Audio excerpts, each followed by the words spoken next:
دیا. ہم نے 12 امام مانے، 12 کے 12 طیب، 12 کے 12 طاہر، 12 کے 12 پاک، 12 کے 12 وارثان قرآن، 12 کے 12 نسل رسول، 12 کے 12 سید. جملہ اگلا وزنی ہے 12 کے 12 محمد. جو پہلے نے حلال کیا وہ 12ویں تک حلال، جو پہلے نے حرام کیا وہ 12ویں تک حرام.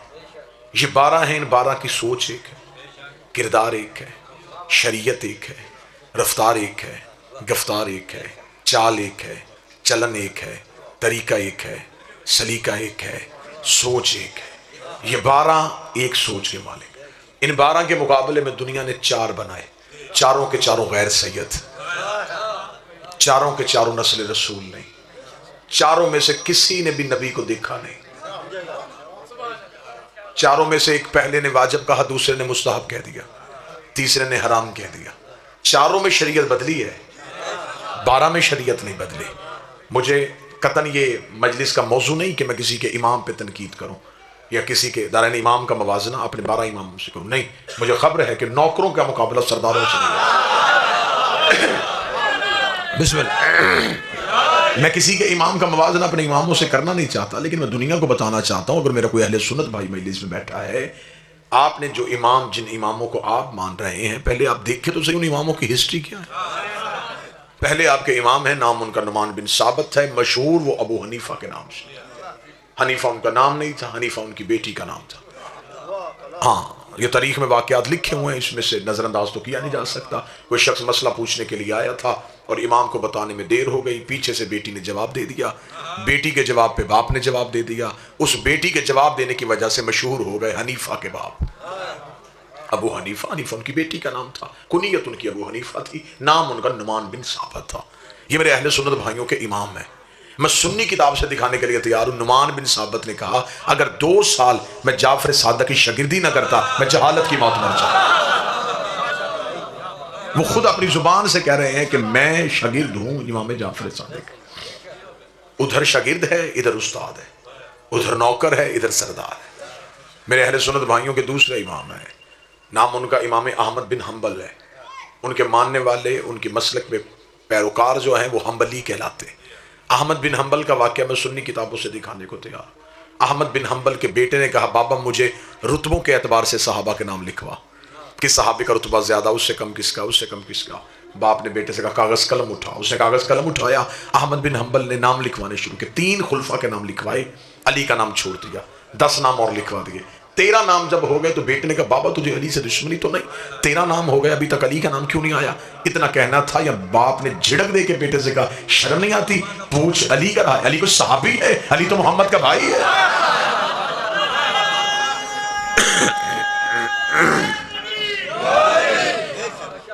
اب میرے اہل سنت بھائیوں کے دوسرے امام احمد بن حنبل وہ یہ کہہ رہے ہیں کہ علی کا مقابلہ صحابہ میں نہیں ہو سکتا.